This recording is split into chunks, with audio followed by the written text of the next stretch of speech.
നിത്യനായ യേശുക്രിസ്തുവിൻ്റെ നാമത്തിൽ എൻ്റെ സ്നേഹവന്ദനം ഈ അവസരത്തിൽ അറിയിക്കട്ടെ. ദൈവവചനത്തിൽ അനേക വിലയേറിയതും അതിമഹത്വവുമാർന്ന വാഗ്ദത്തങ്ങളെ നമുക്ക് കാണുവാൻ കഴിയും. ആ ദൈവിക വാഗ്ദത്തങ്ങൾ എപ്പോഴും കഷ്ടതയിലും അരിഷ്ടതയിലും ഇരിക്കുന്ന മനുഷ്യന് ജീവനും ചൈതന്യവും ബലവും ധൈര്യവും പകരുന്ന ഒന്നാണ്. ആയതിനാൽ അരിഷ്ടതകളിലിരിക്കുന്ന മനുഷ്യനെ, കഷ്ടതയിലും ദുഃഖത്തിലും ഇരിക്കുന്ന മനുഷ്യനെ ശക്തി പകരുവാൻ ദൈവവചനത്തിന് എപ്പോഴും കഴിയും എന്ന് നാം മറന്നു പോകരുത്. ആയതിനാൽ നമ്മളുടെ പ്രായോഗിക ജീവിതത്തിൽ ആത്മീക വചനങ്ങൾക്ക് പ്രാധാന്യം കൊടുത്ത് ദൈവവചനം ഉറപ്പായി നമ്മുടെ ജീവിതത്തിൽ പ്രാവർത്തികമാക്കി നാം മുന്നേറുമെങ്കിൽ ദൈവിക സമാധാനത്താൽ നിറയപ്പെട്ടവരായി നമുക്ക് മുന്നേറുവാൻ കഴിയും. ദൈവവചനത്തിൽ അനേക വാഗ്ദത്തങ്ങളെ നമുക്ക് കാണുവാൻ കഴിയും.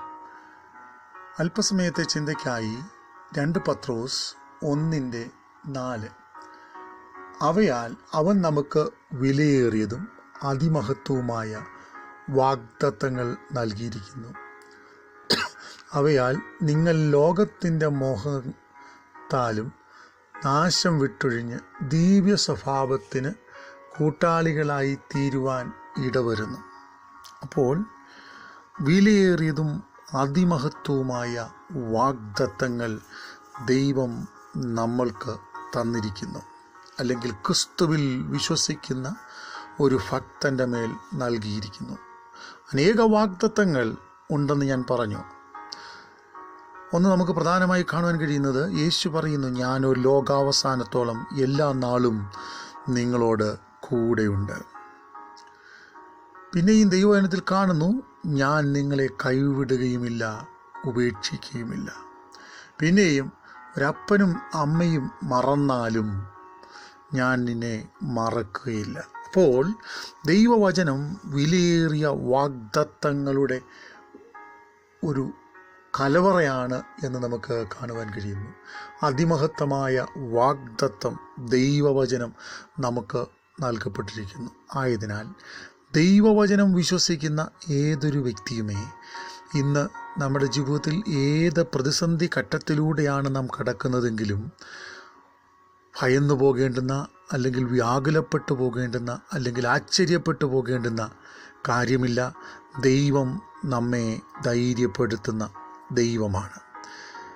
പ്രധാനമായി ദൈവവചനത്തിൽ നമുക്ക് കാണുവാൻ കഴിയുന്നത്, ഒരു മനുഷ്യനോടുള്ള ബന്ധത്തിൽ forgiveness and victory over sin, ദൈവികമാകുന്ന ക്ഷമയും പാപത്തിൻ്റെ മേലുള്ള ജയവും ദൈവം മനുഷ്യനോടുള്ള ബന്ധത്തിൽ വച്ചിരിക്കുന്നു. യെരമ്യാ പ്രവചനം 31:34 ഞാൻ അവരുടെ അകൃത്യം മോചിക്കും, അവരുടെ പാപം ഇനി ഓർക്കയുമില്ല.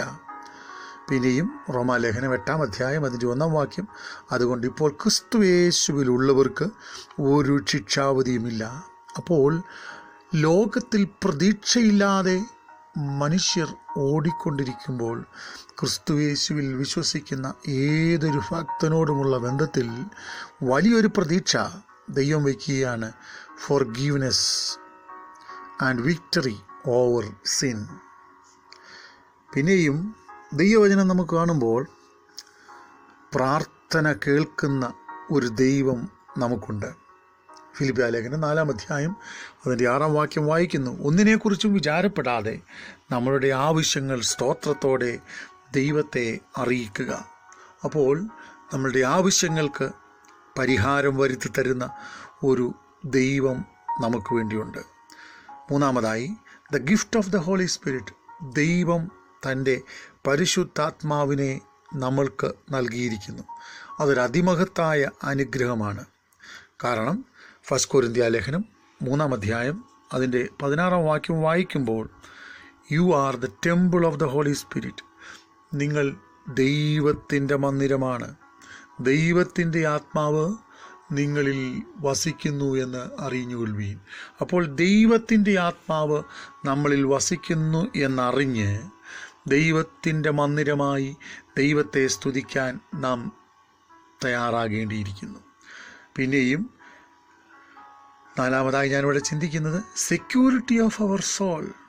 നമ്മളുടെ ആത്മാവിൻ്റെ പരിരക്ഷ അല്ലെങ്കിൽ ആത്മാവിൻ്റെ സംരക്ഷണം അതൊരു ഉറപ്പായ വിശ്വാസമാണ്.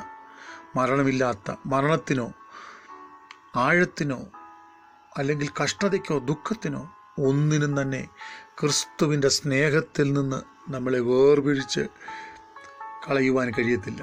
ക്രിസ്തുവിൽ വിശ്വസിക്കുന്ന ഒരുവനെ, ക്രിസ്തുവിൽ ആശ്രയിക്കുന്ന ഒരുവനെ, ക്രിസ്തു ഭക്തിയിൽ ജീവിക്കുന്ന ഒരുവനെ ഒരിക്കലും ഈ ലോകത്തിന് നശിപ്പിച്ച് കളയുവാൻ കഴിയത്തില്ല. ഇന്നെന്നെ കേൾക്കുന്ന ആരെങ്കിലും ഏതെങ്കിലും ജീവിത നിലവാരത്തിൽ നിരാശയോടെ, ദുഃഖത്തോടെ, വേദനയോടെ ആയിരിക്കുന്നെങ്കിൽ സർവശക്തനാകുന്ന ദൈവം ഇങ്ങനെ വിളിച്ചു പറയുന്നു, ദൈവത്തിനല്ലാതെ, ദൈവ സന്നിധിയിൽ നമ്മളെ ആർക്കും നശിപ്പിച്ച് കളയാൻ കഴിയത്തില്ല, ക്രിസ്തു ഭക്തിയിലും വിശ്വാസത്തിലും ഒരുവൻ ജീവിക്കുന്നെങ്കിൽ.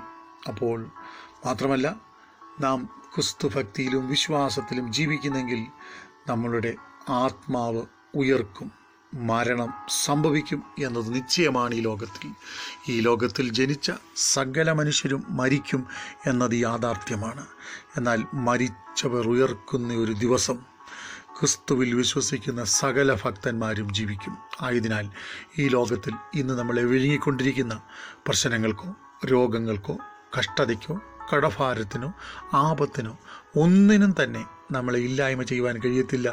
ദൈവവചനത്തിൻ്റെ വാഗ്ദത്തങ്ങളെ മുറുകെ പിടിച്ച് നമുക്ക് ഈ ദിവസങ്ങളിൽ മുൻപോട്ട് പോകുവാൻ സർവശക്തനാകുന്ന ദൈവം സഹായിക്കട്ടെ. സ്വർഗീയ പിതാവേ, എന്നെ കേട്ട പ്രിയ ദൈവമക്കൾക്കായി പ്രാർത്ഥിക്കുന്നു. എന്നെ കേൾക്കുന്ന എല്ലാവരെയും കർത്താവ് സമാധാനിപ്പിക്കണം.